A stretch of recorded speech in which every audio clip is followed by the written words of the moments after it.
Hello everyone, welcome back to my channel achiever BSCB। तो बच्चों, आज हम लोग देखने वाले हैं बिहार बोर्ड बायोलॉजी क्लास 12 के बोर्ड एग्ज़ाम में आने वाले कुछ सब्जेक्टिव क्वेश्चन, जो द मोस्ट इम्पॉर्टेंट जो सब्जेक्टिव क्वेश्चन हैं 13 को, वो हम बतलाने आज जा रहे हैं। 13 क्वेश्चन है, 1 से लेकर के 13 क्वेश्चन है, मोस्ट इम्पॉर्टेंट सब्जेक्टिव क्वेश्चन। ठीक, ये बच्चा लोग हम लोग 12th क्लास का देख रहे हैं सब्जेक्टिव क्वेश्चन बायोलॉजी का। ठीक, बायोलॉजी का 12th क्लास का सब्जेक्टिव क्वेश्चन देख रहे हैं, जो मोस्ट इम्पॉर्टेंट है बोर्ड एग्ज़ाम 2022 का। ठीक, चलिए, तो बच्चा लोग आपसे कुछ रिक्वेस्ट है कि आप वीडियो को पूरा अंत तक देखें। ठीक, चलिए हम लोग स्टार्ट करने जा रहे हैं। फर्स्ट क्वेश्चन में क्या पूछा गया? फर्स्ट क्वेश्चन में है, what do you mean bye Mendelian disorder? क्या है इसका हिंदी, क्या लिखा हुआ है? बाट क्या लिखा हुआ? What do you mean by, क्या लिखा हुआ? What do you mean by Mendelian disorder? तो इसका क्या चीज़ हिंदी हुआ? मेडेनियल विकार से आप क्या समझते हैं? मेडेलियन विकार से आप क्या समझते हैं? चलिए, तो हम लोग इसका आंसर देखते हैं। आंसर क्या लिखा हुआ? Mendelian disorder can define as type of genetic disorder. Mendelian disorder जो है वो डिफाइन कर सकता है क्या चीज़? Type of genetic disorder that arise due to a alteration in one genes to a result of abnormalities in the genome. Such a condition can be seen from birth and be found based on family ancestry utilizing the genomical record. तो इसका चलिए हम हिंदी में समझाते हैं, आप लोग को बेहतर ढंग से समझिएगा। ठीक, ये जो लिखा हुआ है, ठीक, आप समझे। देखिए, एक मेडेलियन विशेषता वह है जो एक विरासत पैटर्न में एक ही स्थान द्वारा नियंत्रित होती है। ऐसे मामलों में एक जीन में उत्परिवर्तन एक बीमारी का कारण बन सकता है, जो मेंडल सिद्धांतों के अनुसार विरासत में मिला है। प्रमुख रोग विषमयुग्मजी व्यक्ति में प्रकट होता है, उसे आनुवांशिक रूप से विरासत में प्राप्त किया जा सकता है। ये जो मेंडेलियन जो डिसऑर्डर है, उसको हम मेंडेलियन विकार कहते हैं। क्या कहते हैं? मेंडेलियन विकार। हम जो अभी हिंदी में बतलाए, ये इसी के बारे में है, जो समझाया गया है, जो लिखा हुआ है। ये जो ये लिखा गया है 3 लाइन, ये है, वही है टोटल। ठीक, चलिए, इसका जो जैसे इसका एग्जाम्पल है क्या? Sickle cell anaemia and phenylketonuria. दो एग्जाम्पल हम बतला रहे हैं। क्या चीज़ है? Sickle cell anaemia and phenylketonuria, इसका है, यही एग्जाम्पल है दोनों। ठीक, आगे बढ़ते हैं, देखते हैं क्वेश्चन नंबर 2 में क्या पूछा गया। 2 में पूछा गया, what is the theory of recapitulation? क्या है? What is the theory of recapitulation? क्या है? What is the theory of recapitulation? Recapitulation का हिंदी क्या हुआ? पुनरावृत्ति सिद्धांत। पुनरावृत्ति सिद्धांत। ठीक, क्या इसको हम बोन वेयर लॉस के नाम से भी जानते हैं, या बायोजेनेटिक लॉ भी कहते हैं। ठीक, देखिए इसका क्या मतलब जो लिखा हुआ हम समझाते हैं। इट इज ए, आंसर देखिए, it is a historical hypothesis. क्या लिखा हुआ? It is a historical hypothesis that the development of embryo of an animal. इसमें जो ऐतिहासिक हाइपोथेसिस मतलब जो दिया हुआ है, उसमें क्या चीज़? डेवलपमेंट ऑफ एम्ब्रायो, मतलब एम्ब्रायो का कैसे डेवलपमेंट होता है जो एनिमल में, इसमें जो बड़ा फॉर्म फर्टिलाइजेशन टू जेनेरेशन और हैचिंग जो मतलब हैचिंग क्या हुआ? जो मतलब जो अंडा जो देती है, वो क्या चीज़? ओंटोजेनी लिखा हुआ है ना साइड में, ओंटोजेनी उसको कहते हैं। जो मतलब गर्भ धारण करके जो अंडा सेने क्या जो काम करता है, जो मुर्गी होती है चाहे जो पंछी, अंडा सेने का काम करती है, उसको हम लोग ओंटोजेनी कहते हैं, हैचिंग कहते हैं। ठीक, गोज थ्रू स्टेज रिसेंबलिंग और representing successive adult stage in the evolution of the animals remote ancestor. चलिए हम लोग इसको समझते हैं हिंदी में, ठीक। हम इसको बतलाए, इसको समझिए। पूर्ण पुनर्जीकरण का सिद्धांत है क्या, जिसे बायोजेनेटिक लॉ या भ्रनीकरण कहते हैं। भ्रनीकरण का मतलब क्या, उसको कहते हैं बायोजेनेटिक लॉ या भरनी समांतर, जो पैरेलल, जो समानता का हिंदी क्या हुआ, पैरेलल जो होता है कहते हैं। अक्सर अनर्स्ट हेकल जो थे, एक वैज्ञानिक थे, उन्होंने दिया था। इसको हम जैसे ओंटोजेनी रिकेपुलेशन, क्या ओंटोजेनी रिकेपुलेशन फाइलोजेनी का उपयोग करके व्यक्त किया जाता है। एक ऐतिहासिक जो दिया हुआ है ना, क्या, एक जो हिस्टोरिकल हाइपोथेसिस जो हम लोग पढ़ रहे थे, एक ऐतिहासिक परिकल्पना, मतलब हिस्टोरिकल हाइपोथेसिस, ठीक। एक ऐतिहासिक परिकल्पना है कि एक जानवर के भ्रूण का विकास से लेकर के निषेचन से गर्भधारण या अंडे सेने तक, है ना, अंडे सेने तक ओंटोजेनी यहाँ पर दिया हुआ ना बच्चा लोग। यहाँ पर क्या दिया हुआ है, देखिए, यहाँ से जो हम बोल रहे हैं हिंदी में, यही लाइन ना है, सुनिए क्या है। भ्रूण का विकास एक जानवर के भ्रूण से, यहीं से है ना जी, एक जानवर के भ्रूण का विकास से लेकर के निषेचन से गर्भधारण या अंडा सेने तक, या उसको अंडा से हैचिंग को हम ओंटोजेनी कहते हैं, ओंटोजेनी, ठीक। जानवरों ओंटोसेने तक जानवरों के दूर पूर्वजों फाइलोजेनी के विकास में क्रमिक वयस्क चरणों के सदृश या उनके प्रतिनिधित्व करने वाले चरणों से गुजरता है। इसे है जो 1820 के दशक में है, जो एंटियन सेरेंस द्वारा जोहान फ्रेडरिक्स मैकेले के काम के आधार पर तैयार किया गया था, जिसके बाद इसे मेकल सेरेस लॉ के रूप में भी जाना जाता है। क्या चीज़, किनके नाम से जाना जाता है, जिसके बाद इसे मेकल सेरेस लॉ के भी नाम से जाना जाता है, ठीक। चलिए आगे बढ़ते हैं, हम इसको समझाए 2 नंबर क्वेश्चन को, थ्योरी ऑफ रिकैपुलेशन। चलिए आगे बढ़ते हैं, देखते हैं क्वेश्चन नंबर 3 में। थ्योरी में क्या पूछा गया है, थ्योरी में पूछा गया explain A sexual reproduction in an organism with the help of example. किसी जीव में अलैंगिक जनन को उदाहरण की सहायता से समझाएं, ठीक। जैसे देखिए इसका क्या चीज़ होता है, हम इसमें जो लिखा हुआ है हम वो अभी नहीं पढ़ रहे हैं, हम पढ़ रहे हैं अपने इसमें during the period the parent cell divide into 2 और मोर सेल में, मतलब 2 और 2 से ज़्यादा सेल में है जो डिवाइड करता पेरेंट सेल, ठीक। क्या, पेरेंट सेल। यहाँ पर जैसे अब फिर हम आ रहे हैं इस लाइन पे, क्या चीज़ दिया हुआ है, देखिए क्या 3 नंबर क्वेश्चन हमने पढ़ा।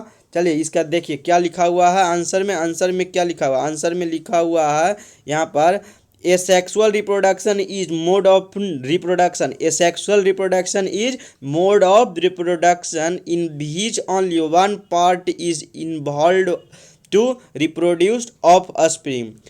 In a sexual reproduction, the offspring reproduced are a set copy of their parents. चलिए अब इसको हिंदी में हम समझते हैं। कुछ जीवों में यदि शरीर अनेक टुकड़ों में डिवाइड हो जाता है तो प्रत्येक भाग वृद्धि करके नए जीव में विकसित करता है। क्या करता है, जैसे यहाँ पर हमने देखा था, एक पहले हम बतलाए थे ना, the parent cell during the period the parent cell divide into 2 और मोर सेल, मतलब दो और 2 से ज़्यादा सेल में डिवाइड करता है। इसमें तो हम वही नहीं हिंदी में समझा, हिंदी में क्या बोले, कुछ जीवों में यदि शरीर अनेक टुकड़ों में डिवाइड हो जाता है तो प्रत्येक भाग वृद्धि करके नए जीवों में विकसित करता है। जैसे हम इसका एक एग्जाम्पल देख रहे हैं, क्या देख रहे हैं बच्चा लोग, जैसे हम इसका एक एग्जाम्पल देख रहे हैं, क्या चीज़ देख रहे हैं, जैसे इसमें दिया हुआ ना, इसमें समझाना क्या चीज़, with the help of example, with the help of example. चलिए तो इसमें एक हम एग्जाम्पल देखें, क्या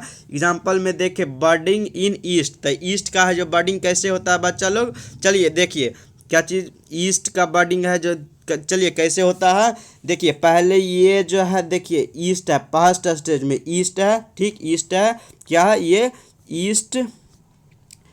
ईस्ट सेल है, क्या है, ईस्ट सेल है, ठीक, ईस्ट सेल है, ठीक। उसके बाद बनाया कैसे बनता है, देखिए इसके बाद है जो इस प्रकार से बनता है, ठीक। यह है ईस्ट, यह है ईस्ट, यह है डेवलपिंग, यहाँ पर डेवलप हो रहा है। ये जो नया बनेगा वो डेवलप हो रहा है, क्या चीज़ डेवलपिंग हो रहा है, ठीक। ये है आपका दूसरा स्टेज। फिर है जो देखिए यहाँ पर है जो क्या चीज़ नया वर्ड बनेगा, न्यू वर्ड बनेगा, क्या चीज़ न्यू वर्ड बना, ये डेवलपिंग हो करके न्यू वर्ड बना, क्या चीज़ बना न्यू वर्ड बना, यहाँ पर न्यू वर्ड बना, ठीक। अब इसको देखिए, अब ये है जो यहाँ पर बन गया, क्या चीज़ बन गया न्यू वर्ड बन करके। ये है जो पहले वाला था ये टोटल, तो ये है जो नया फॉर्मेशन किया एक अलग, ये है जो, ठीक। ये हम क्या देख रहे थे, ईस्ट सेल देख रहे थे। यहाँ पर है जो डेवलपिंग करके, ये है जो यहाँ से टूट गया, इसमें मतलब जो ईस्ट है वो टूट करके नया एक फॉर्मेशन किया न्यू बर्ड का, ठीक। आगे देखिए ऐसे ही है जो ये मतलब ईस्ट है जो टूट करके मतलब टुकड़ों टुकड़ों में बांट करके नया नया फॉर्मेशन हो रहा।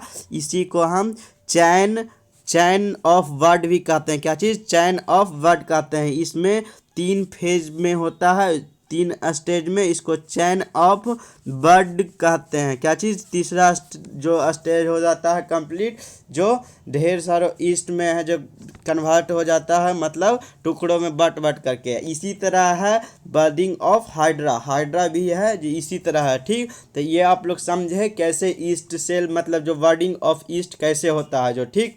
चलिए आगे बढ़ते हैं, देखें हम लोग 3 नंबर क्वेश्चन हम लोगों ने देखा। चलिए अब बढ़ते हैं 4 नंबर क्वेश्चन में। क्या पूछा गया 4 नंबर क्वेश्चन में? पूछा गया है right A note on DNA polymerase.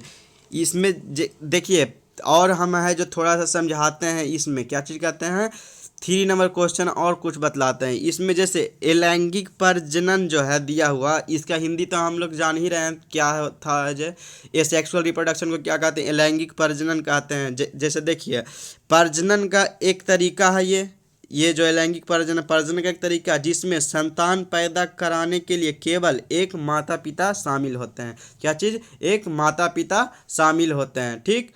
उसी तरह जो अभी हम देखें यहाँ पर कि कैसे है जो ईस्ट सेल है जो बनता है, ठीक। चलिए आगे बढ़ते हैं, देखते हैं क्वेश्चन नंबर 4 में पूछा गया है right A note on DNA polymerase. क्या चीज़ लिखा हुआ है, डीएनए पॉलीमरेज पर एक नोट लिखिए, ठीक। क्या चीज़ लिखिए नोट।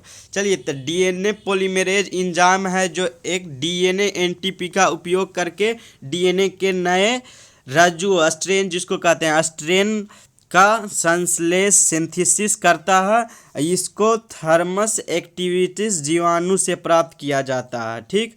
इसका जैसे स्ट्रक्चर ऑफ डीएनए पॉलीमरेज का कैसा होता है, पाल्म क्या चीज़ बेर और फिंगर एंड थंब लाइक, ठीक। इसका चलिए हम अब पहले पढ़ते हैं आंसर क्या दिया हुआ है। डीएनए पॉलीमरेज हमने बतलाया कैसे क्या होता है जो। चलिए आंसर पहले पढ़ते हैं। आंसर में दिया हुआ DNA polymerase are a group of enzyme that are used to make copies of DNA templates essentially used in DNA replication mechanism. These enzymes make new copies of DNA for existing templates and also function by repairing the synthesis DNA to prevent mutation. DNA polymerase catalyst to formation of the phosphodiester bond which makes the backbone of DNA molecules. इसमें क्या लिखा हुआ, last line में क्या लिखा हुआ, DNA polymerase catalyst the formation of phosphodiester, मतलब phosphodiester का फॉर्मेशन कर द फॉस्फोडेस्टर बॉन्ड का which makes up backbone of DNA में जो बनता है वो क्या make up the backbone of DNA molecules. हमने क्या समझाया कि जो डीएनए पॉलीमरेज एंजाइम है जो डीएनटीपी के उपयोग करके डीएनए के नए स्ट्रेन का सिंथेसिस करता है, क्या चीज़ डीएनए है जो डीएनटीपी का उपयोग करके डीएनए के नए स्ट्रेन का सिंथेसिस करता है, क्या चीज़ सिंथेसिस करता है, ठीक। चलिए आगे बढ़ते हैं, देखते हैं क्वेश्चन नंबर 5 में पूछा गया है क्या, क्वेश्चन नंबर 5 में क्या पूछा गया है। चलिए देखते हैं what do you understand by ex situ conservation. Ex situ conservation क्या चीज़ है? व्हाट डू यू अंडरस्टैंड, मतलब एक्स्यूट का संरक्षण से आप क्या समझते हैं? एक्स्यूट संरक्षण से, एक्स्यूट संरक्षण का हिंदी क्या? एक्स्यूट संरक्षण का हिंदी हुआ उत्तीय स्थाने प्राणी संरक्षण। उत्तीय स्थाने प्राणी संरक्षण, उत्तीय स्थाने प्राणी संरक्षण से आप क्या समझते हैं जो बतलाइए। ठीक, नीचे लिखा हुआ है ex situ conservation means the conservation of species outside their natural. ठीक, इसमें क्या चीज़ होता है, क्या चीज़ लिखा हुआ है? The conservation of species outside their natural habits, मतलब इस संरक्षण में संकटों उत्पन्न पादपों तथा जंतुओं को उनके प्राकृतिक आवास में से अलग करके विशेष स्थान पर अच्छी जगह देखभाल की जाती है। ठीक, यहाँ पर यही लिखा हुआ है। लिखा हुआ क्या? Ex situ conservation means the conservation of species outside the natural habit, मतलब प्राकृतिक स्थान से जो अलग करके विशेष स्थान पे उनकी अच्छी तरह देखभाल की जाती है। ठीक, चलिए आगे बढ़ते हैं, आगे बढ़ते हैं। लिखा हुआ है it involves the transfer of genetic material away from the location where is found. It ensure easy accessibility from germ plasm for evolution and utilisation. और आगे देखिए, देखभाल की जाती है और सावधानी पूर्वक संरक्षित किया जाता है, जैसे जंतु उद्यान हुआ, वनस्पतीय उद्यान हुआ तथा वन्य जीव सफारी पार्कों का उद्देश्य है यही है। क्या चीज़, मतलब जैसे जो जानवर रह रहे, मतलब प्राकृतिक आवास में रह रहे हैं, उसको है जो बेहतर से बेहतर जगह पर, मतलब अच्छी जगह पर देखभाल की जाती है, जैसे पार्क है, जू है, ये यही सब हुआ। क्या चीज़? एक्स्यूट संरक्षण, मतलब उत्तीय स्थान, मतलब उत्तम स्थान, मतलब उत्तीय अच्छे स्थान पे रख कर मतलब संरक्षण किया जाता है प्राणी का। ठीक, मतलब जानवरों का चाहे किसी भी चीज़ का, मतलब उत्तीय स्थान है प्राणी संरक्षण। ठीक, चलिए आगे बढ़ते हैं, देखते हैं क्वेश्चन नंबर 6 में। 6 में क्या पूछा गया? 6 में है व्हाट इज कोकेन।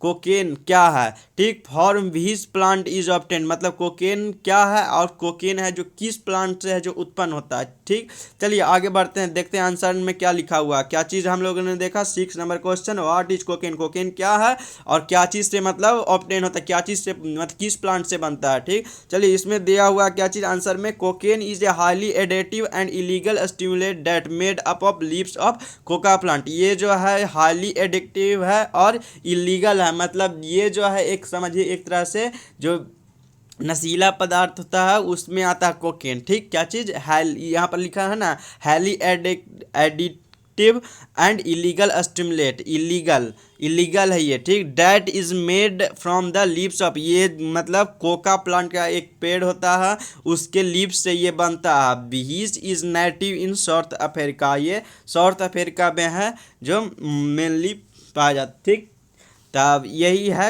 ये है जो कोका प्लांट से, मतलब कोका प्लांट से है जो ये मिलता है उसके कोका प्लांट के लीव्स से। चलिए हम लोग देखते हैं अब 7 नंबर क्वेश्चन में। 7 नंबर क्वेश्चन में क्या पूछा गया? What is ओनकोजेनेसिस।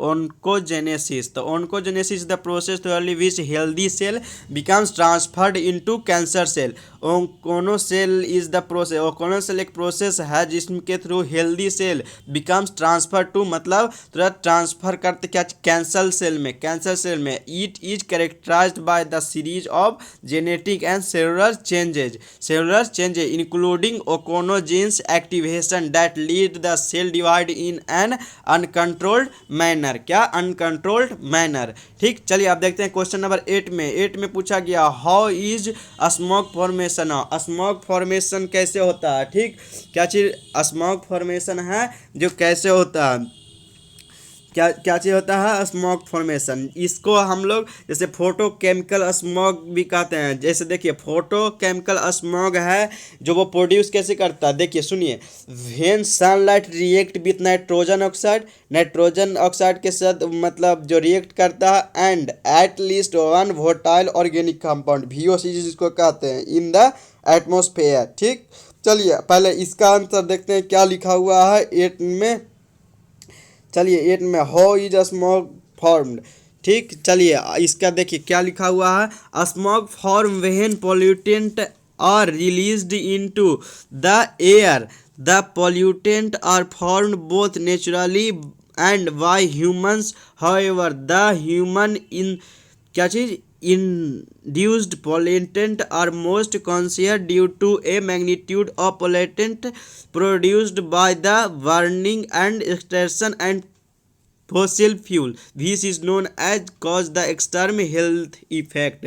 ये जैसे होता है बच्चा लोग क्या चीज़ जैसे है जो नाइट्रोजन ऑक्साइड जो हम बोले कि सनलाइट के साथ रिएक्ट करता है नाइट्रोजन ऑक्साइड और list one of volatile compound. ये मतलब जो एटम जैसे कोल पावर प्लांट है चाहे फैक्ट्री ऐसा है मतलब कार का धुआं हुआ जो निकलता है उसी प्रकार का है। तब क्या चीज़ जो जैसे लिखा हुआ ना फॉसिल फ्यूल एंड मतलब और ये जो हेल्थ को है जो इफेक्टिव करता है क्या हेल्थ जैसे इसमें जैसे क्या वायु प्रदूषण की एक अवस्था है ये जैसे धूल धुएं और कुहासे का यह मिश्रण होता है ठीक। जैसे ये क्या चीज़ इसको हम क्या सी कहते हैं धुआंसा जिसको कहते हैं धुआंसा जैसे गाड़ी और औद्योगिक कारखाना जो होता है उसके द्वारा मतलब जो उत्सर्जित जो धुआं में जो उपस्थित राख गंधक व अन्य हानिकारक रसायन जैसे जब वो कोहरे के संपर्क में आते हैं उसे धुआंसे का निर्माण होता है। क्या चीज़ धुआंसे का निर्माण होता है उसी को स्मॉग फॉर्मेशन कहते हैं। क्या स्मॉग फॉर्मेशन कहते हैं। हम इसका मतलब आपको बतलाते हैं कि कैसे क्या होता है लेकिन वो है जो बनाने में बहुत टाइम लग जाएगा बच्चा लोग। क्या चीज़ जैसे कि सोलर रेडिएशन से फिर H2 वाटर और NO2 नाइट्रोजन ऑक्साइड के साथ मतलब नाइट्रिक ऑक्साइड कैसे क्या होता है मतलब एटॉमिक ऑक्सीजन के साथ हाइड्रोकार्बन के साथ और कैसे है जो फोटोकेमिकल का फॉर्मेशन होता है जो हम आपको बतलाते हैं। तब उसमें है जो अभी टाइम नहीं है बच्चा मतलब इसको हम एक्सप्लेन करेंगे किसी दिन फोटोकेमिकल स्मॉग को बेहतर ढंग से उसका पूरा है जो एकदम डायग्राम बना करके सही से ठीक। चलिए अभी इतना ही देखते हैं आगे बढ़ते हैं देखते हैं क्वेश्चन नंबर 9 में क्या पूछा गया। क्वेश्चन नंबर 9 में पूछा गया क्या what do you understand bye biomagnification मतलब बायोमैग्निफिकेशन के से आप क्या समझते हैं बायोमैग्निफिकेशन से आप क्या समझते हैं। चलिए तो लिखा हुआ है आंसर में क्या biomagnification is also known as the bio amplification और biological magnification is any construction of a toxin such as pesticide in the tissue of tolerant organism at successfully higher level in the food chain। क्या है higher level food chain. जैसे देखिए इसका मतलब पहले हम हिंदी में पहले समझाते हैं जो पढ़ लिए। अब इसको देखिए मेन है कि समझना है अगर हमको समझ में रहेगा कि मतलब क्या इससे जैसे हम हिंदी में इसको समझाए अब इसको अगर हिंदी नहीं कर पाइएगा जैसे बायोमैग्निफिकेशन से आप क्या समझते हैं तब अब इसको पूरा हिंदी नहीं कर पाएगा तो समझिएगा फिर कैसे आप लिख देखिए आप समझ जाइएगा एक बार बेहतर ढंग से जो भूल भी नहीं फिर पाइएगा और जाइएगा तो आपको अगर जैसे रट करके जाते हैं तो वो तो है जो ज़्यादा देर नहीं याद रहेगा भूल जाइएगा। समझ करके अगर जाइएगा तो अपने मन से खुद लिख सकते हैं 1 से लेकर के 2 पेज 3 पेज जितना पेज आप लिख सकते हैं। और रट करके जाइएगा तो वो है कितना देर आपको याद रहेगा। इसलिए हर एक चीज़ को समझने का कोशिश कीजिए पहले ठीक। चलिए हम हिंदी में इसलिए हम आपको समझा रहे हैं हिंदी में कि ये जो ठीक है हम लाइन देख लिए कि लिखा हुआ आपको है जो अगर हिंदी में समझ जाइएगा तो आप उसको इंग्लिश करके लिख सकते हैं ठीक। चलिए तो पहले समझिए जैसे खाद्य श्रृंखला में एक अवस्था से दूसरी अवस्था में जाते हुए किसी रासायनिक अस्थायी पदार्थ या तत्व जैसे मतलब जो उसको हम पेस्टिसाइड कहते हैं उसको क्या कहते हैं कीटनाशक या रेडियो सक्रिय वस्तुएं या भारी धातुएं की सतह में वृद्धि। जैसे यहाँ पर क्या चीज़ दिया हुआ है in the tissue of tolerance. क्या दिया हुआ है in the tissue of tolerance मतलब जो पेस्टिसाइड जैसे हुआ मतलब कीड़ानाशक मतलब जो होता है दवाई जिसमें जो पेड़ पौधा में जो कीड़ा लगता है ना उसके लिए है जो उसी को मतलब कहते हैं ठीक। क्या चीज़ जिसको इसको इसको क्या चीज़ कहते हैं बायो मैग्निफिकेशन का शुद्ध हिंदी जो होता है उसको क्या चीज़ कहते हैं जैविक आवर्धन। क्या चीज़ कहते हैं जैविक आवर्धन कहते हैं। क्या चीज़ जैविक आवर्धन कहते हैं ठीक। चलिए आगे बढ़ते हैं, इसको समझ गए आप, मतलब ये इसमें क्या होता है, जैसे इसको जो जैसे लिखा हुआ ना फूड चैन, जैसे higher level of food chain, जैसे इसका हिंदी मतलब जो हम समझा इसका क्या, खाद्य श्रृंखला में एक अवस्था से दूसरी अवस्था में जाते हुए किसी रासायनिक अस्थायी पदार्थ या तत्व जैसे कीटनाशक, रेडियो सक्रिय वस्तु या भारी धातुओं की सहायता की वृद्धि होती है, उसी मतलब हम बायोमैग्निफिकेशन कहते हैं। यही समझिए मेन, और उससे है जो अपना हिसाब से जो जितना लिखना आप लिख लीजिएगा, यहाँ पर तो 2 लाइन बतलाया गया है। ठीक, चलिए आगे बढ़ते हैं, देखते हैं क्वेश्चन नंबर 10 में क्या पूछा गया। 10 में क्या पूछा गया, 10 में देखते हैं 10 में क्या पूछा गया है बच्चा लोग।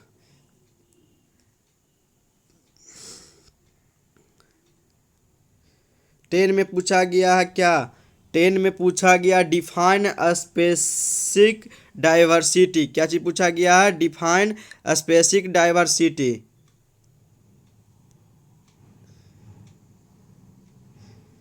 क्या चीज पूछा गया है, डिफाइन स्पेसिफिक डाइवर्सिटी।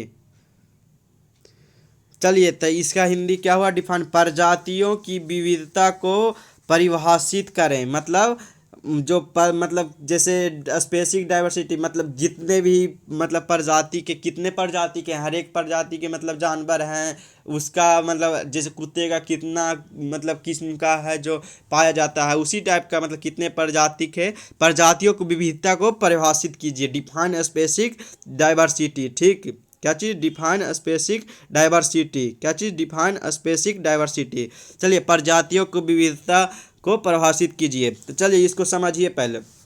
इसमें लिखा हुआ है species diversity is defined as the number of different species present in a ecosystem and relative abundance of each of those species. क्या चीज लिखा हुआ है, लिखा हुआ species diversity is defined as the number of different species, मतलब जो defined the number of different species मतलब बहुत संख्य, मतलब जो नंबर ऑफ डिफरेंट स्पेसीज मतलब अलग अलग मतलब नंबर में, मतलब जितना भी स्पेसीज प्रेजेंट इन इको, हमारे इको सिस्टम में प्रेजेंट है, मतलब अलग अलग प्रजातियों के मतलब जो हमारे मतलब इको सिस्टम में present and relative abundance of which the other those species, etch those species. क्या चीज, इच दोज स्पेसीज।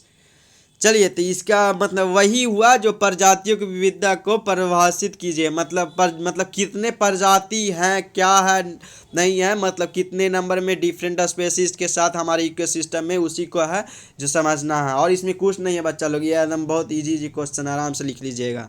अभी इसमें क्या पूछा गया है, इसमें आपको पूछा गया क्या चीज़, देखिए इसमें पूछा गया है क्या, इसमें व्हाट इज जेनेटिक ड्रिफ्ट, मतलब जेनेटिक ड्रिफ्ट के बारे में पूछा गया।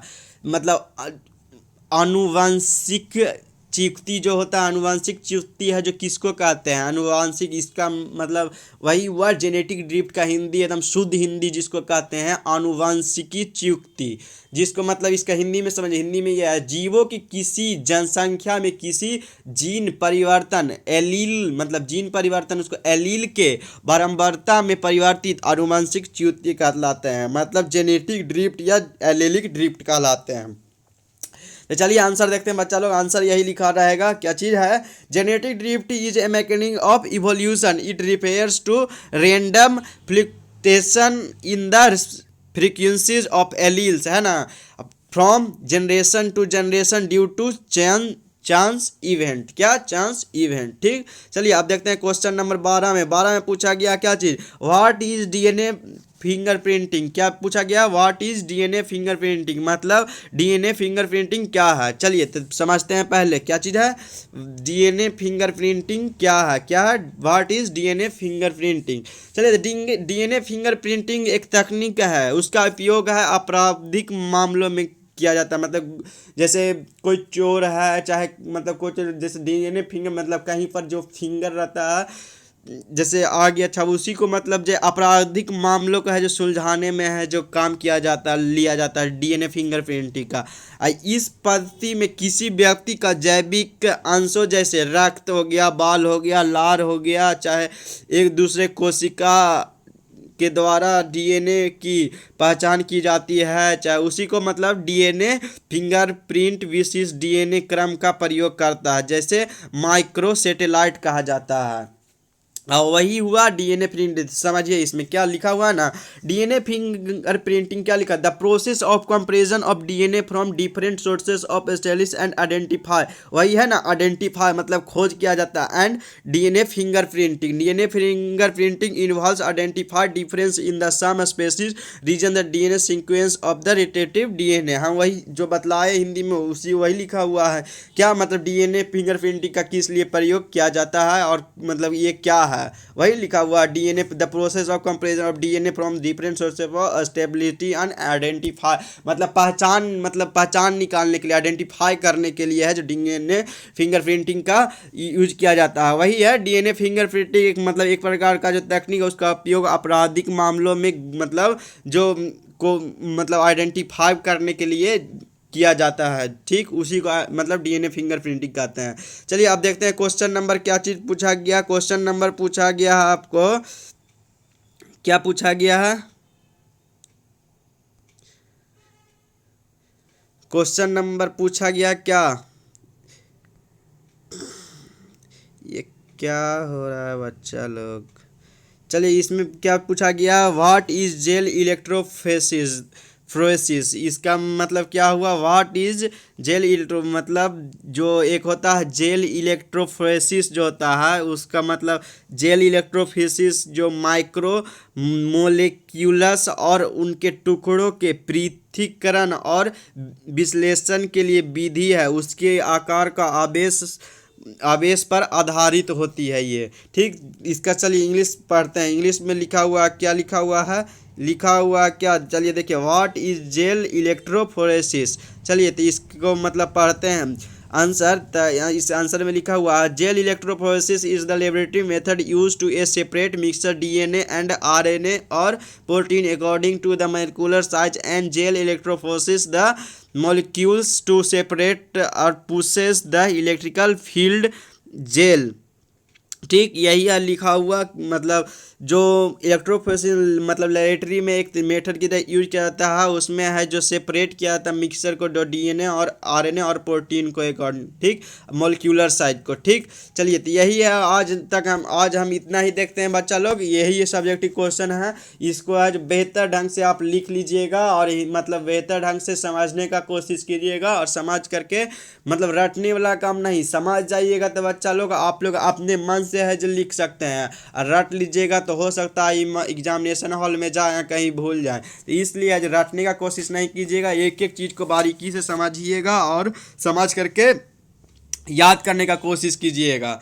ठीक है एक एक चीज़ को एक एक मीनिंग को हिंदी करके अगर समझिएगा सही से तो बेहतर ढंग से एकदम दिमाग में जो है जो सेट हो जाएगा। रटिएगा तो आज याद हो जाएगा कल भूल जाएगा, तो इसलिए इस टाइप का काम नहीं करिएगा। ठीक तो बच्चों आप लोग चैनल पे यदि पहली बार आए हो तो चैनल को सब्सक्राइब करके बेल आइकन प्रेस कर दें, ऑन कर दें, ताकि सभी वीडियो का नोटिफिकेशन सबसे पहले आपके पास पहुंचे। और रिक्वेस्ट है कि ज़्यादा से ज़्यादा शेयर कीजिए, लाइक कीजिए और मतलब दूसरे बच्चों को भी बतलाइए कि यहाँ पर इस तरह का पढ़ाया जा रहा है, तो आप लोग भी है जो जुड़िए और पढ़िए बेहतर ढंग से। हम लोग कोशिश करेंगे कि आप लोग 2022 में बेहतर से बेहतर करें। ठीक है बच्चा लोग, तो आज के लिए है जो इतना ही। ठीक है मिलते हैं अगले दिन क्वेश्चन और क्वेश्चंस लेकर के। ठीक है बच्चा लोग।